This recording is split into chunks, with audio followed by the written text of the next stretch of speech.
Olá, aqui é Paulo Trindade. Vamos fazer mais uma abordagem aqui do nosso Informe C, que é uma apresentação de um outro livro bem sucinta, né? Que na verdade tem sido essas tentativas aqui de uma apresentação breve de alguma obra, né? Um livro que possa chamar a atenção por alguma curiosidade, por algum aspecto que possa nos fazer refletir alguma coisa sobre ângulos que às vezes a gente não tem muito costume, ou às vezes tem até uma identificação muito importante, ou quer fazer algum alerta, mas uma referência que possa nos permitir seguir dialogando. Então o Informe C de hoje vai trazer o poder extraordinário do pensamento negativo, né? Como explorar seus pontos fracos para alcançar resultados positivos. Esse livro é bem interessante, é um livro do Bob Knight, que é um treinador, uma lenda do basquete americano, da NBA, hoje ele é comentarista, né, da NBA, mas ele por muitos anos foi consagradíssimo, um dos mais vencedores técnicos da Liga de Universitários Americanos, e de forma que o basquete dos Estados Unidos deve muito ao Bob Knight.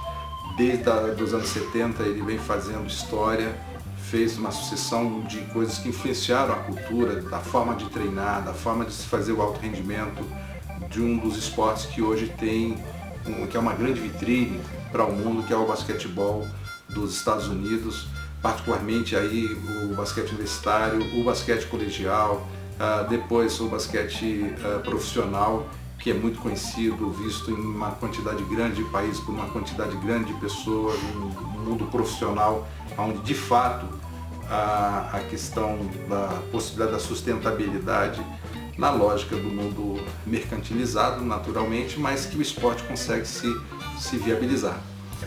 E impacta muito positivamente, em parte, na cultura estadunidense. O Bob Knight, ele fez um livro que é muito instigante, e foi o que me chamou a atenção para ler esse livro. Nós estamos vivendo uma era onde está todo mundo, muita gente, fazendo muito estímulo para que as pessoas possam trabalhar na lógica da felicidade, trabalhar na intenção do pensamento positivo. E que isso venha a ser uma forma das pessoas desenvolver estados melhores mentais, emocionais, de comportamento, na sua lida e convivência com as pessoas, e que isso possa impactar de uma forma que ela consiga melhor seus resultados e seus objetivos.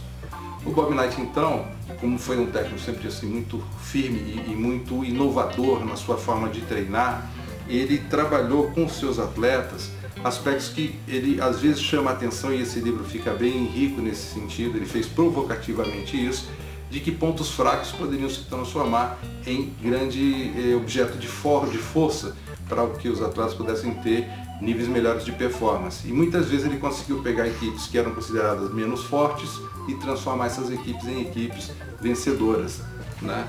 Então, em algumas passagens ele vai trazer algumas contribuições muito especiais e vai mostrar, por exemplo, numa das passagens aqui, ele traz citações diferentes, muito variadas, né? Ele traz uma reflexão que eu achei curiosa aqui, né, do mundo de Lucrécio, humano, lá de crenças em Cristo, né, da seguinte ordem, né? Um rio de tamanho regular parece vasto para quem jamais viu um maior. O mesmo ocorre com as árvores e com os homens. Em todos os domínios, os homens consideram como grandes os maiores objetos que já tiveram diante dos olhos. Então, a gente muitas vezes acredita naquilo que está vendo, e a gente está vendo aquilo e está supondo muitas vezes que esse que a gente está vendo é o que tem de maior ou o que tem de melhor. E às vezes a gente pode estar estabelecendo aí um julgamento, uma lógica de críticas, pode estar subestimando uma realidade, uma pessoa, uma situação, e quando a gente deixa de perceber outras lógicas de realidade. Para a realidade do esporte dos Estados Unidos, para a realidade do basquete dos Estados Unidos, esse tipo de leitura, que era um tipo de conteúdo que esse técnico procurou levar para os seus jogadores, e nas mais diferentes situações, por mais de 2 ou 3 décadas que ele vem, ou teve contato direto com a orientação de equipes, não só das equipes que ele dirigia do basquete universitário, mas das equipes americanas que disputaram muitas vezes Jogos Olímpicos, ou campeonatos pan-americanos, ou campeonatos mundiais, onde ele teve contato com os jogadores de nível elevadíssimo, que são assim, muito conhecidos de quem acompanha o esporte mais de perto. Então, ele traz muitas evidências, algumas citações e um relato que ele fez ao longo da vida. Ele foi fazendo alguns registros. É um livro que foi publicado em 2013, né? E que está aqui para nós com tradução em português pela editora Agir, que vale a pena, de repente, quem tiver com algum tempo para olhar. Foi um achado numa livraria, não tinha a expectativa de encontrá-lo, mas foi uma leitura interessante. Então vale para você ler O Poder Extraordinário do Pensamento Negativo. Nos faz olhar de uma outra maneira no contraponto à positividade, uma vez que uma coisa não existe sem a outra, mas como tirar mais proveito desse estado e de uma forma que a gente possa de fato fazer resultados melhores. Fica aí a dica da leitura e a recomendação como uma coisa que pode nos enriquecer. Agradecido.